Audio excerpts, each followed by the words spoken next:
Welcome to Fearless Females, where ambition meets resilience. Meet your guide, Lorie Jones, owner of Fearless Financial Advisors. Join her and remarkable women executives as they uncover the triumphs and transformative moments shaping extraordinary careers. Ready to be fearless?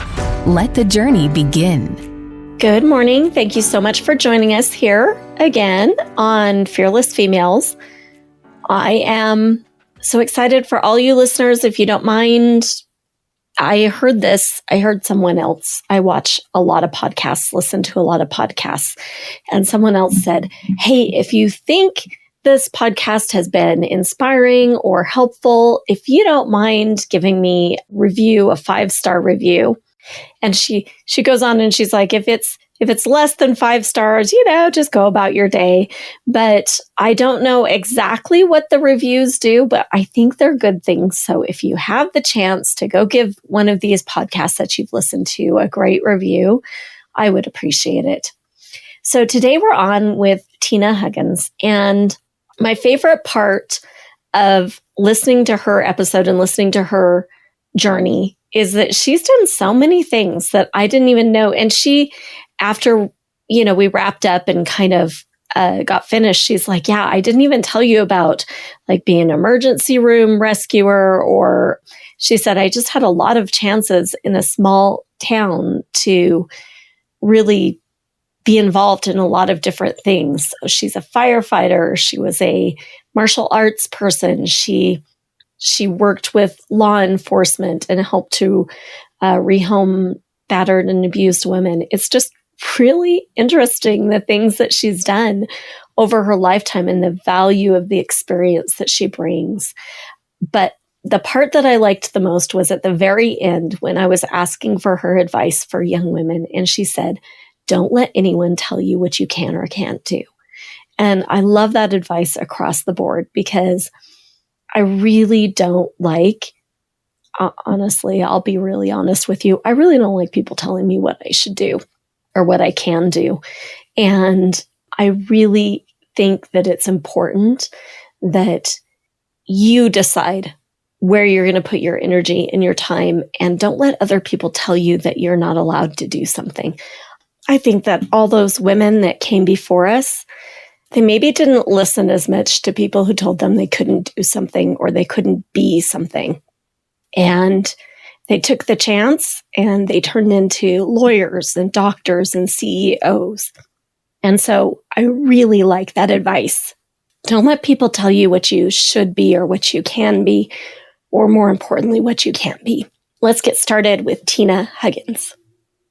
Good morning, Fearless Females. I'm so excited today. We are joined by Tina Huggins. She is a high conflict divorce professional with Your Divorce Coach Specialist. And Tina and I have had a chance to just chat before we started recording, and we've just got a lot of things in common as far as women and empowering women and helping them to take control of their future, whether it be after a divorce or in their financial future. So I'm really excited about this conversation. I think it's going to be great. Thank you so much for joining us, Tina. Thank you for having me. I'm excited. So the very first question I always ask is, what is your favorite book? Oh, Think and Grow Rich by Napoleon Hill. Okay, how come? I kind of have always seen Napoleon Hill as technically the first life coach type person out there. And to be able to read his book and hear his words, his actual words, it's kind of like he was in our time when he was clear back in the early 1900s. And so for me to be able to kind of realize that he had forward thinking and he could think about what the future needs to look like. And that's kind of what Think and Grow Rich kind of was about. It's about your thoughts. Yeah. I've read that book, but it's been a long time. So maybe I ought to pick it up again and kind of look at it with new eyes and just see, because I think that part of growing rich is thinking about it first. And it's part of your whole life, right? Yeah. And when I'm working with my clients, that's one of the things that we do. So what do you want your life to look like in 2 years? It might take us a year to get through this divorce, but what do you want it to look like on the other side? Yeah. And I do a lot of delving into those deeper kind of values and growth and like, who do you want to be when you grow up? Even if you're already 65 or 75, like you never stop growing up, do you? So No, you always got to think about it. Unless you want to die and then you have no growth and then you're gone. Yeah. So Tina, tell me just a little bit about yourself. Tell me how you got where you're at today. I don't think there is a degree at college for a divorce coach specialist. And I'm guessing your path probably was not linear straight there. So just tell me about how you got where you're at and what you're doing and a little bit about you.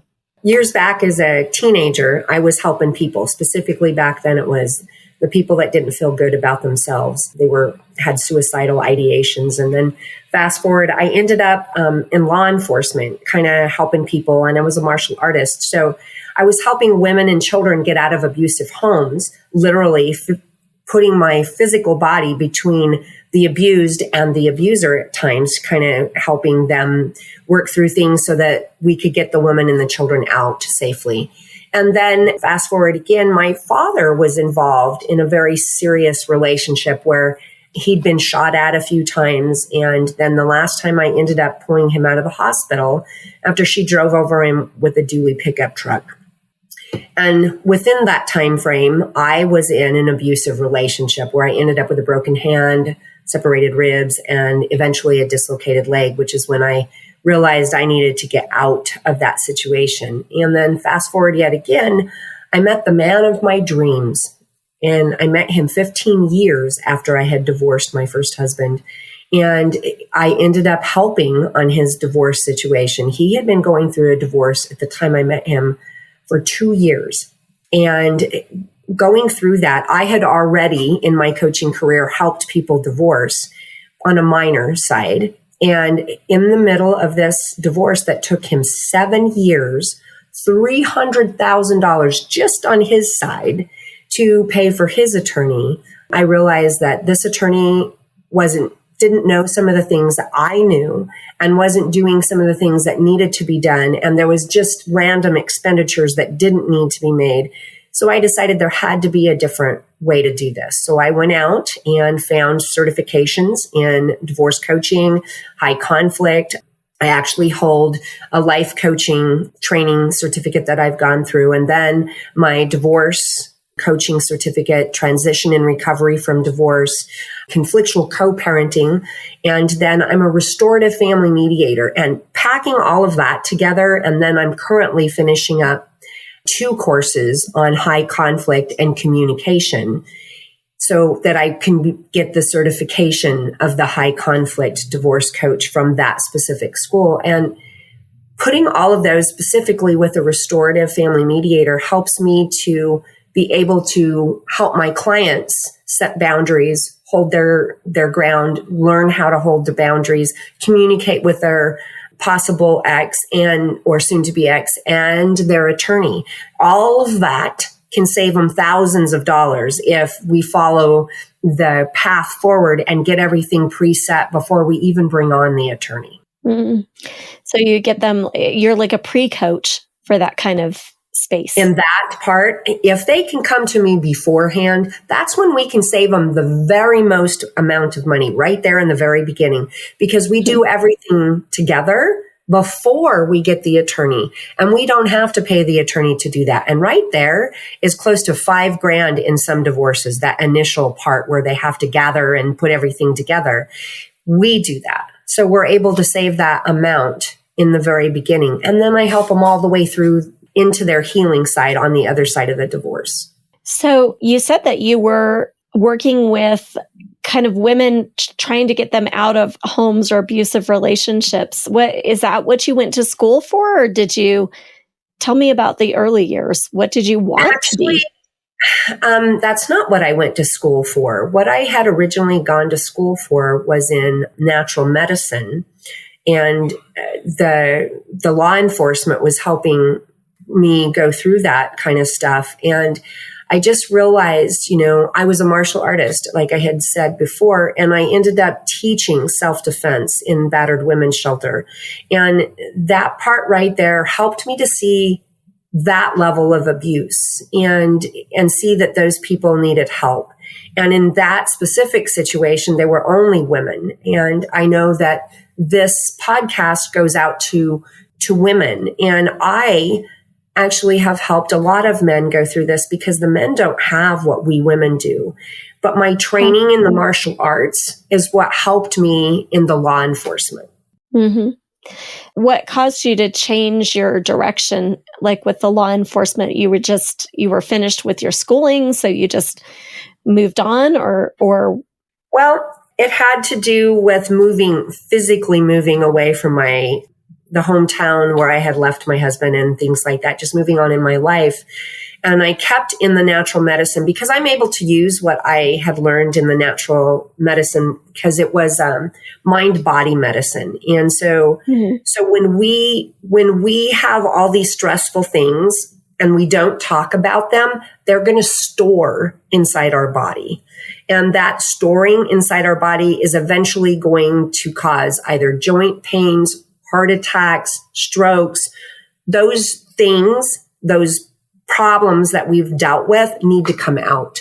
Communication is one of those ways. Martial arts, where we were rolling around on the ground or punching bags and things like that, or even inside the ring, we were physically dealing with those emotions. So you have to have twofold.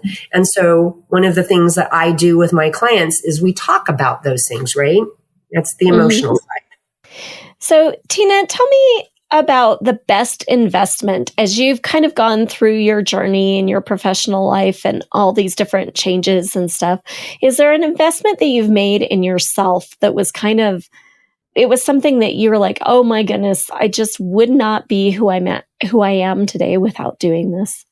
Oh gosh, there's lots of those along the way. But I think that just understanding, and I go clear back, and I just came from a live Tony Robbins event, but clear back in my early 20s, I started reading things like Think and Grow Rich and Tony Robbins books, and I started getting tapes and stuff. And I truly think that me being able to believe in myself that I could do this, I can get from here to there, that was the original. And then being able to hire coaches to help me get to the next level. I recently lost my husband just over a year ago, and I wouldn't be sitting here today had I not had the coaches, the help and the support, therapist, as I've moved through this. So asking for help and letting people help me is the next one through that course. Mm-hmm. I've felt too, though, that sometimes it's really hard to find like the coach that's going to fit during that phase because there are so many out there. Like, how do you find the right? I am 100% on board with like reading and learning and becoming and growing all the time and coaching. But how do you find the one? There's just so many. Yes. And when we were talking about that, you need to find a coach in the place that you're wanting to make those changes. So if it's in your personal, I usually look in a spiritual, not religious sense, but I want somebody, and I've got one of those right now where I'm working forward in my personal growth. And so it is a law of attraction type coach. And he's a father in the Catholic Church. Not that I'm Catholic, but that was super important for me that somebody could understand the spiritual side in the way that I did. So asking, meeting all these coaches and asking all these coaches that thing. And then I currently have a business coach. And I have actually had to tell that business coach how to coach me. They know what they're doing. And they were trying to let me fold things around the way I'm like, no, I am the type of person that I need a box. In other words, I need to know the rules. I need to know where I need to go. This is something I don't know. So I need you to set that forth. And then I need you to push me hard because I can push myself really hard. So in this specific case, I found somebody that had the knowledge, and then I've told them how to coach me. I have fired a Tony Robbins coach because they were too fluff and stuff. I need somebody for me that pushes me. Yeah, that's so interesting. And it's interesting that you're coaching the coach. Like, I do think that there is some partnership involved in coaching where you have to say, yeah, that's not going to work for me. I know me. I've known me for, 29 years now because I'm only 29. Don't tell me differently. But I've known myself for a long time and I know what I do and how I come at this. So these are the things that I'm looking for. Maybe that gives you a better relationship with your coach, kind of helps them to move you forward faster if you can give them those cliff notes on who you are, right? Yes. And I do think that that's an important part. I didn't have to, with Father Raphael, I didn't have to tell him how to coach because this was something that had a routine. We do A, then B, then C, and that works the best for me. I can't just have the sporadic stuff going. Yeah. What is the worst advice someone gave you, Tina? Have you ever gotten really bad advice and did you take it? That's what I'm always interested in.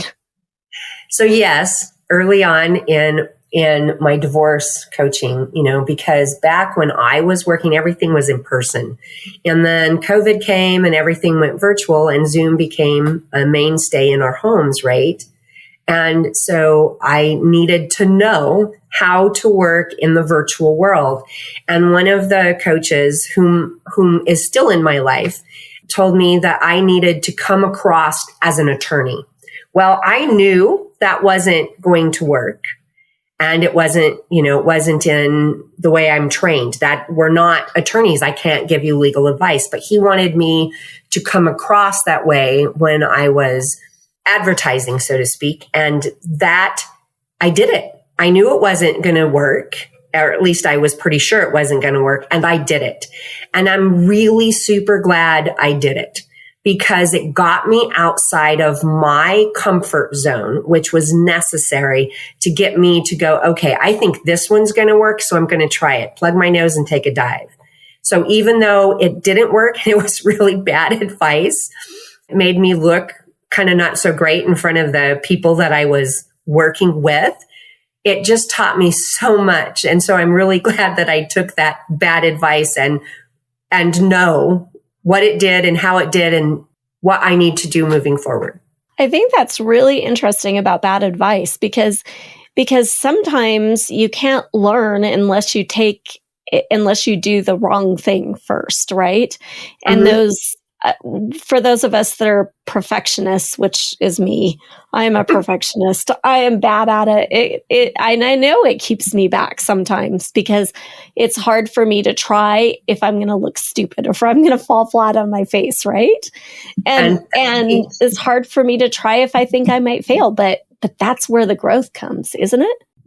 And I know for me, that's where my growth came. And when I went and I hired this coach, because it's the first business coach I'd hired for this business, first one I'd worked with in quite some time. And I don't know if you've heard of the movie Yes Man with, I just lost his name, Adam Sandler. And so in there, he joins a cult. And the cult is a yes cult. So he has to say yes to everything that comes in front of him.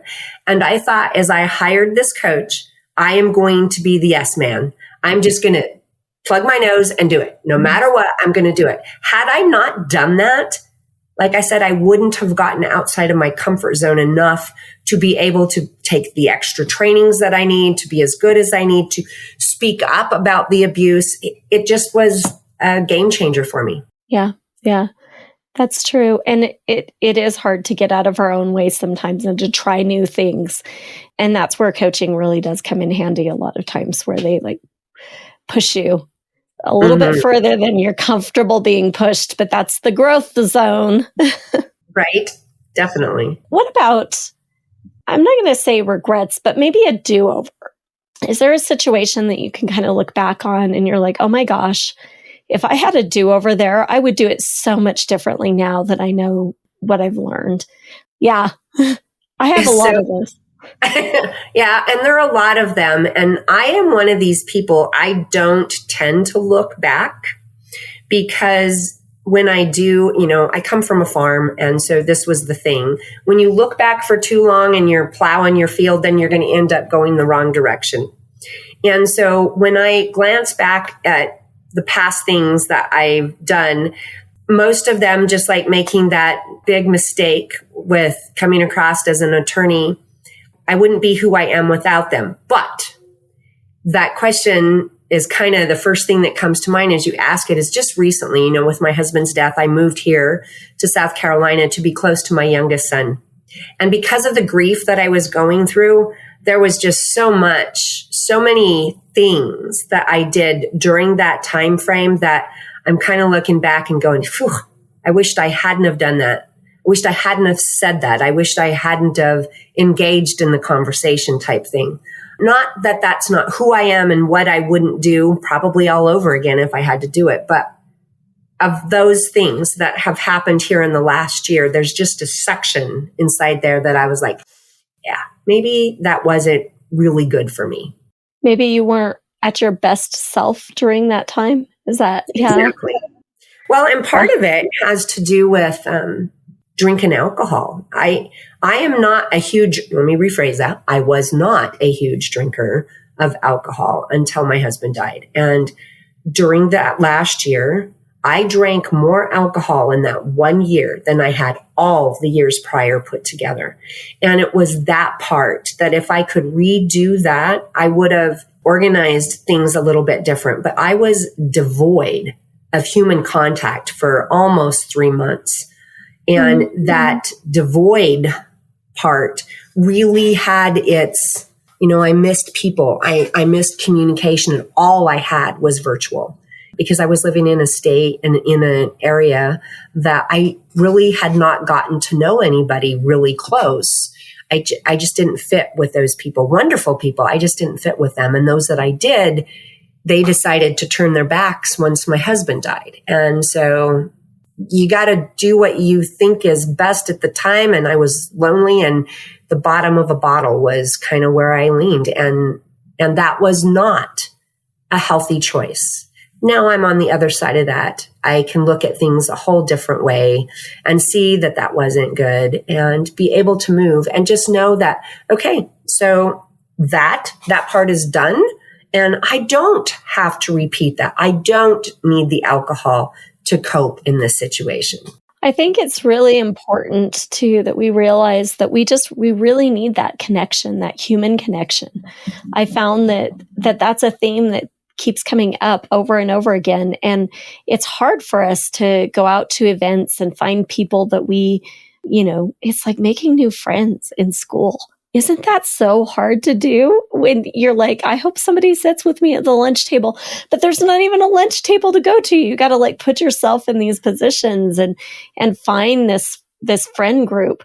But I'm finding that it's just so important to our mental and physical and emotional health to put forth the effort to make the choice to have that deliberate connection in person. That's hard, isn't it? It is hard, you know, and so back into the aspect for alcohol, my son and his wife manage a tavern out here. So of course there's alcohol. And that's where I've met a lot of these people that I've made friends with. And one of them lost her husband after I lost my husband. A little bit different situation for her, but her and I have become close. And finding people that can lean on you when you can lean on them, they're the people that fit into your circle kind of the best at the moments when you need that kind of stuff. But yes, it is very much getting yourself out there. And luckily, I am a very open person. I will communicate and talk to just about anybody. But anybody, especially in this setting, are mostly men. And that has caused its own little thing that I had to back away from and stay away from the tavern just because the alcohol and the types of people I was communicating with. So it that kind of brings up an important point too, that you've got to look at your circles and decide which circles you want to grow and which ones you maybe don't, right? Mm-hmm. Mm-hmm. And you become the person, you know, the 5 people that are closest to you, that is what kind of tells you who you are. So if you are somebody you don't want to be, that's where we should look at first. Who's those 5 people that are closest to you? And can you find somebody else to take some of their places? You know, in some cases, it's your kids and you can't get rid of your kids, or your parents, or your spouse even. You know, they might be at a point where their viewpoint, although you love them and you don't want to trade them in, their viewpoints may not be the same as yours. And so finding a way to communicate that with them, and finding somebody, virtual or not, that you can communicate with that's on the same level with you. Super important. Yeah. So, Tina, if you could look back over your journey, if there is one, this is one of my very favorite questions, but if there is one thing that you can just high five yourself for, like a past financial decision that you just did great, what would that be? It was great until you said financial decision. So I know. The best financial decision would probably be the investments in myself. I can high five myself for continuing education, for moving in another. Like right now I'm in 2 classes and getting those certifications and moving forward, pushing myself outside of my comfort zone and learning new things. I think of all the things financially, that would be the high five that I would give myself. Mm-hmm. And it does turn into a financial boon or a financial strong point for you too, because as you get those, you get the confidence that comes with those designations, and you get the knowledge that comes with those designations, you end up earning more, and then you can save more, right? Definitely. What scared you the most when you started out? And does it still scare you today, or did you figure it out? I try to put blinders on those types of things. But the one thing is, as I started marketing in this new world of virtual, was getting on TikTok and doing those little mini videos. And I say TikTok just because that's where we see the majority of the videos. But the video that I put out for TikTok, it also goes on all of my other social medias. And that was kind of scary. I was taught to teach. I've been a teacher for all of my adult life until the last 5 years. And being in front of people I would be in front of hundreds of people and in tournaments and not use a microphone and get the whole gym to hear me type thing. I had no problem with that, but recording things and putting them out where not just that couple hundred people, but now many thousands can see that was just kind of scary. Oh, it terrifies me.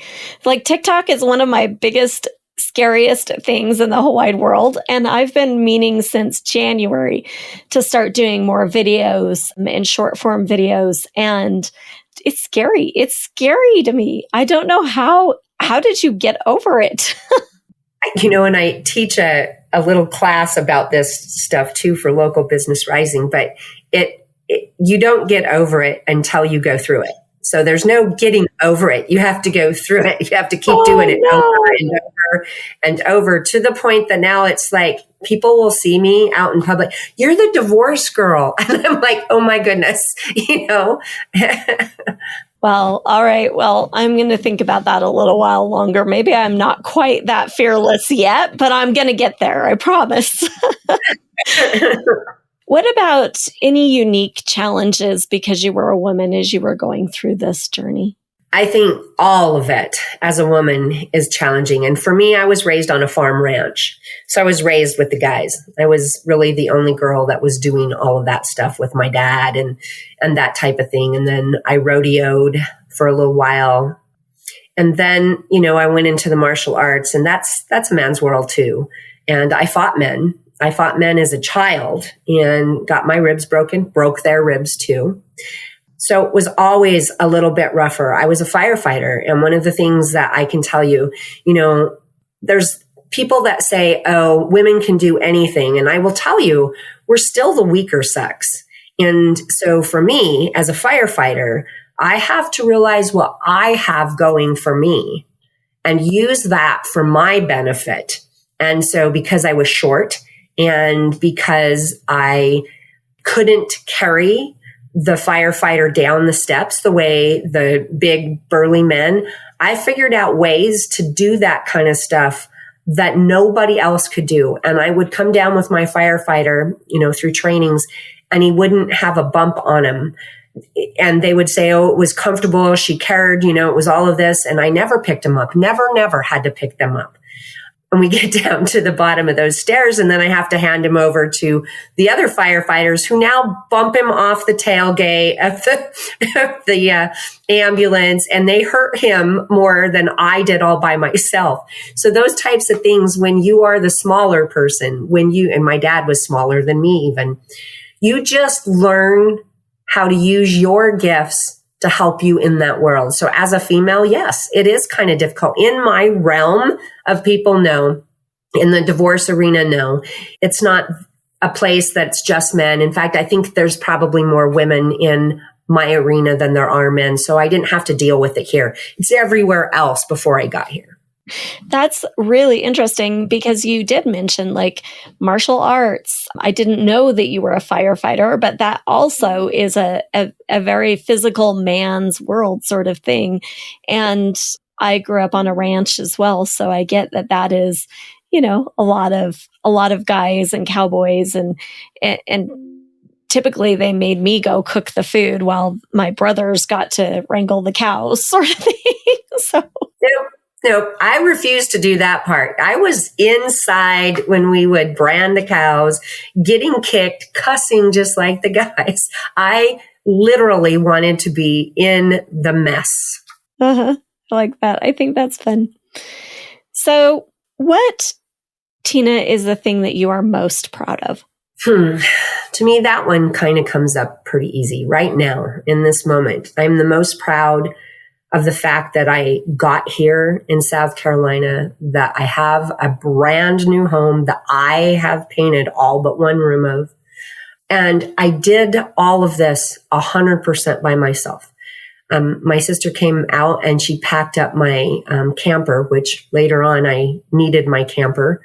So I lived in that for a little while. I structured the move. I got the movers. I moved my camper without a pickup. I had help. I was able to pay for all of that. I structured everything. And so I'm the most proud of getting here 100% on my own. Yeah. And I think that's underrated. Especially as you look at, I deal a lot with women who are kind of taking control of their financial future, who haven't had the opportunity, or quite frankly, a lot of times even the desire to be in charge of their finances. And they're a little bit scared about whether or not they can do it. But watching them take control and being in charge and understanding what they're investing in and understanding how to invest and understanding the different accounts and understanding the financial jargon and understanding that they can do it, that they don't need anyone else to help them, but they can do it all on their own. That is such a empowering sort of feeling. So, to see you say, I got it done.